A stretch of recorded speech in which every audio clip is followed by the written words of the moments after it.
Bonjour à tous, merci d'être présents pour notre présentation de projet en 180 secondes qui s'intitule « Préparez-vous, on passe commande ».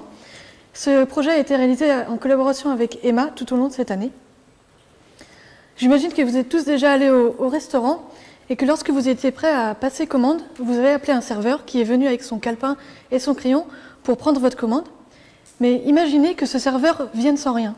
Ne pensez-vous pas qu'il revienne 5 minutes plus tard pour vous demander ce que vous aviez commandé ? Eh bien, c'est la même chose en entreprise. En effet, vous ne pensez pas envoyer votre opérateur de préparation de commande seul, sans récapitulatif de sa commande à réaliser. C'est pourquoi, avec Emma, nous avons souhaité aider l'humain au plus près dans l'entreprise, en s'appuyant sur la norme ISA 101 qui permet de concevoir et de réaliser une interface homme-machine pertinente et ergonomique. Pour cela, nous avons donc réalisé la création d'un micro-monde qui s'articule autour de l'entreprise Saturneron. Nous avons tout d'abord donc conçu un atelier en implantant un poste de travail et une zone de stockage dans laquelle nous avons donc référencé tous nos produits, des rondes serviettes. Ensuite, nous avons établi des scénarios reprenant toutes les commandes de nos différents clients.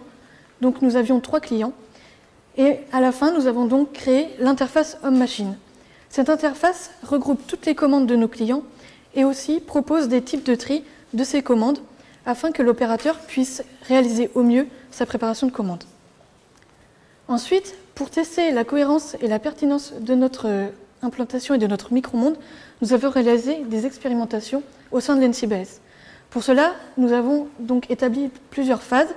Tout d'abord, un calibrage des appareils de mesure qui nous a permis d'obtenir des résultats chiffrés qu'on pouvait exploiter par la suite. Ensuite, nous avons formé l'opérateur. Puis, lorsqu'il se sentait confiant et prêt, nous avons donc laissé l'opérateur réaliser l'expérimentation. Enfin, il faisait une petite phase de débriefing pour expliquer la stratégie qu'il avait choisie.